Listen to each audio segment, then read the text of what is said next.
இனி உங்களுக்கு குழந்தை பாக்கியமே இல்லை, இதுதான் ஒரே வழி என தம்பதியை மூளை சலவை செய்து ஆண் குழந்தையை விற்பனை செய்த இந்த பெண் மருத்துவர் உள்ளிட்ட 3 பேர் மீது 3 ஆண்டுகளுக்கு பிறகு வழக்கு பாய்ந்திருக்கிறது.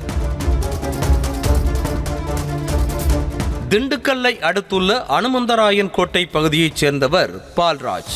இவருக்கும் அருள்செல்வி என்ற பெண்ணுக்கும் கடந்த 2009ஆம் ஆண்டு திருமணம் நடைபெற்றது. குழந்தை பாக்கியம் கிடைக்கும் என காத்திருந்து பொறுமையிழந்த தம்பதி கடந்த 2020ஆம் ஆண்டு திண்டுக்கல் பேருந்து நிலையம் அருகே திருவள்ளுவர் சாலையில் செயல்பட்டு வரும் பவானி கணேசன் என்ற தனியார் மருத்துவமனைக்கு சென்றிருக்கின்றனர். அங்கு அருள்செல்வியை பரிசோதனை செய்த மருத்துவர் பவானி கர்ப்பப்பை சுருங்கி உள்ளது என்றும் குழந்தை பிறக்க வாய்ப்பே இல்லை என்றும் குண்டை தூக்கி போட்டுள்ளார்.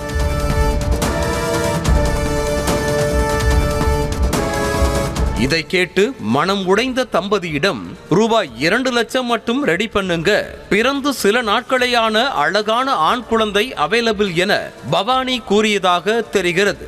இதை கேட்டு பதறிய தம்பதியிடம் எந்த சட்ட சிக்கல் வந்தாலும் நான் பார்த்துக் கொள்கிறேன் என மருத்துவர் பவானி சரியான நேரத்தில் மூளை சலவை செய்ய குழந்தை ஆசையில் தம்பதியும் சரி என தலையாட்டி கேட்ட பணத்தை கொடுத்துவிட்டு குழந்தையை பெற்று சென்றதாக கூறப்படுகிறது.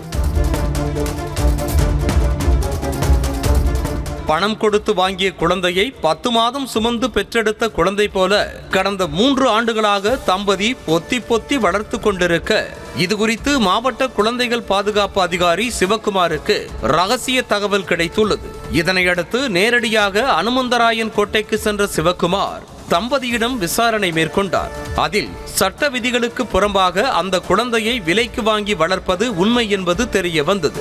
இதனைத் தொடர்ந்து குழந்தையை ஒப்படைக்கும்படி சிவக்குமார் கூறியும் தம்பதி குழந்தையை ஒப்படைக்க மறுத்துவிட்டதாக கூறப்படுகிறது. இதனையடுத்து திண்டுக்கல் நகர் வடக்கு காவல் நிலையத்தில் சிவக்குமார் அளித்த புகாரின் பேரில் பால்ராஜ், அருள்செல்வி மற்றும் மருத்துவர் பவானி கணேசன் ஆகிய 3 பேர் மீதும் வழக்கு பதிவு செய்யப்பட்டுள்ளது. மருத்துவர் பவானி விற்பனை செய்த குழந்தை யாருடையது?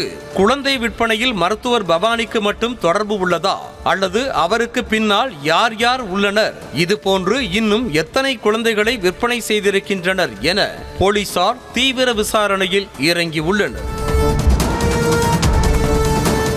ஏற்கனவே உரிய அனுமதி பெறாமல் மருத்துவமனை நடத்தி வந்தது மற்றும் ஹோமியோபதி படித்துவிட்டு ஆயுர்வேதா சித்த மருந்துகளை நோயாளிகளுக்கு வழங்கி வந்த விவகாரத்தில் கடந்த மாதம் பவானி கணேசன் மருத்துவமனைக்கு சீல் வைக்கப்பட்டு அவர் மீது வழக்கு பதிவு செய்யப்பட்டுள்ளது என்பது குறிப்பிடத்தக்கது. செய்திகளை உடனுக்குடனும் துல்லியமாகவும் தெரிந்து கொள்ள சப்ஸ்கிரைப் பண்ணுங்க.